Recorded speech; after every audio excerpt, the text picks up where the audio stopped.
Olá pessoal, bom dia, boa tarde, boa noite. Meu nome é Ronaldo, eu sou professor de Direito Financeiro daqui da FUNEP e hoje, dando continuidade às nossas aulas do Aprova OAB, nós vamos falar mais um pouquinho sobre Direito Financeiro. E novamente aqui nós teremos uma metodologia um pouquinho diferente. Nós vamos partir de uma questão, analisando a questão nós vamos extrair o conteúdo que a gente tem que observar para resolver aquela questão. Eu vou explicar o conteúdo a ser observado e depois a gente volta para resolver a questão em definitivo. E vocês verificarão que é tudo muito fácil, é literalmente letra da lei. Então, vamos iniciar. Nessa questão nós temos o seguinte: o presidente da República se quedou inerte quanto à elaboração e ao envio do projeto de lei orçamentária anual, LOA, da União para aprovação do Congresso Nacional no prazo estabelecido pela Constituição de 88. O presidente do Congresso Nacional, então, assumiu a responsabilidade de elaboração de um novo projeto de LOA e de envio para tramitação e aprovação de ambas as casas do Congresso Nacional. Nesse caso, é correto afirmar que, caso aprovada, a referida LOA será inconstitucional por vício de iniciativa, já que é de competência privativa do presidente da República sua elaboração e seu envio ao Congresso Nacional, não podendo o presidente do Congresso Nacional realizar tal elaboração, nem mesmo em caráter excepcional. Alternativa B. Comprovada a inércia do presidente da República, admite-se de forma subsidiária que a iniciativa do referido projeto de LOA seja exercida por pessoa diversa, a exemplo do presidente do Congresso Nacional. Alternativa C. Quando o presidente da República deixa de apresentar o projeto de LOA da União no prazo legal, a Constituição de 88 prevê a possibilidade de Poder Judiciário, Ministério Público, Defensoria Pública, Poder Legislativo apresentarem autonomamente seus respectivos projetos de orçamento para tramitação no Congresso Nacional. E alternativa D. A referida LOA somente não será inconstitucional por vício de iniciativa, caso sua aprovação se dê pelo processo legislativo de aprovação de lei complementar, uma vez que, por se tratar de hipótese excepcional, a Constituição Federal de 88 prevê um maior rigor para sua aprovação. Então vamos lá. Com a questão agora em mente, a gente tem que extrair o seguinte. Primeiro, nós temos que ver se há algum vício de iniciativa, ou seja, se a pessoa que elaborou e encaminhou o projeto de lei é aquela devidamente prevista na Constituição. Esse é o primeiro ponto que a gente tem que analisar aqui. Segundo ponto, o que acontece caso não haja esse encaminhamento da lei orçamentária? E tudo isso nós temos a resolução na própria legislação. Então vamos lá. No artigo 165 da Constituição Federal, nós temos que leis de iniciativa do Poder Executivo estabelecerão o plano plurianual, a lei de diretrizes orçamentárias e os orçamentos anuais. Então vejam o seguinte. Primeiro, aqui nós temos que ver que são leis e a iniciativa, segundo a Constituição, é de quem? Do Poder Executivo. Aqui, apesar do artigo 65 não dizer expressamente se a competência ela é privativa, se ela é exclusiva, se é concorrente ou outras formas, nós temos que, na verdade, a competência aqui para a elaboração das leis orçamentárias ela é exclusiva do Poder Executivo. Como assim? De onde eu tirei isso? Bom, basta que a gente olhe para o artigo 68, que trata das delegações de elaboração de leis. Então, no artigo 68, nós temos o seguinte: as leis delegadas serão elaboradas pelo presidente da República, que deverá solicitar a delegação ao Congresso Nacional. Olhem o parágrafo 1º, que interessante. Não serão objeto de delegação os atos de competência exclusiva do Congresso Nacional, de competência privativa da Câmara dos Deputados ou do Senado Federal, matéria reservada à lei complementar, nem a legislação sobre 3. Planos plurianuais, diretrizes orçamentárias e orçamentos. O que isso significa? Significa que a competência, a iniciativa para elaboração das leis orçamentárias, ela é exclusiva do Poder Executivo. Como assim? Sabendo que a gente não pode delegar a lei, o único que vai poder elaborar aquela lei é o descrito na nossa legislação, que no caso é o Poder Executivo.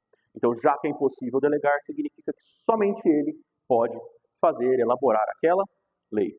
Outro detalhe que nós temos que nos atentar é o seguinte: as normas em direito financeiro são normas constitucionais. Por serem normas constitucionais, devem respeitar tanto os princípios explícitos, que são aqueles devidamente descritos na Constituição, como, por exemplo, a famosa LIMP, a legalidade, impessoalidade, moralidade, publicidade e eficiência, descritos no artigo 37, como também os implícitos, que para fins de direito financeiro, o mais importante deles seria o da continuidade dos serviços públicos, que vai assegurar que o poder público sempre tenha o orçamento e mantenha a sua atividade rodando sem nenhum problema, sem nenhum entrave, tudo bem? Então nós temos que nos atentar a esses detalhes. E agora, olhem só, caso a lei orçamentária não seja encaminhada no prazo devido estabelecido, o que vai acontecer? Aqui nós temos que olhar o artigo 32 da Lei 4.320 de 64, que estabelece as normas gerais de direito financeiro. E o que esse artigo diz? Ele fala o seguinte: se não receber a proposta orçamentária no prazo fixado nas constituições ou nas leis orgânicas do município, o Poder Legislativo considerará como proposta a lei de orçamento vigente. Isso aqui nada mais é do que a efetivação do princípio da continuidade dos serviços públicos. Por quê? Para que o poder público possa efetuar despesas, ele precisa de um orçamento em vigor.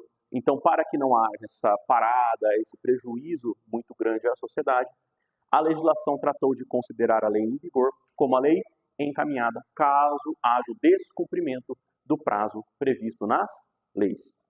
Então vamos lá agora resolver a questão para vocês olharem e perceberem como que é fácil, tá? É muito fácil. Então vamos lá. Alternativa A. Caso aprovada, a referida LOA será inconstitucional por vício de iniciativa, já que é de competência privativa do presidente da República sua elaboração e seu envio ao Congresso Nacional, não podendo o presidente do Congresso Nacional realizar tal elaboração, nem mesmo em caráter excepcional. A alternativa correta é essa aqui, mas acho que vocês já perceberam que nós temos um problema. Eu acabei de dizer que a competência ela é exclusiva do presidente da República, né, do Poder Executivo. Só que qual que é o problema aqui? Ele colocou como privativa. Como nas outras alternativas, como nós veremos, elas possuem erros, a única que sobrou seria essa. Mas entendam que isso muito provavelmente foi um erro do examinador que colocou a competência como privativa, porque ela é tratada como competência exclusiva, já que não pode ser delegada, tudo bem? Então, vamos dar seguimento. Alternativa B. Comprovada a inércia do presidente da República, admite-se de forma subsidiária que a iniciativa do referido projeto de LOA seja exercida por pessoa diversa, a exemplo do presidente do Congresso Nacional?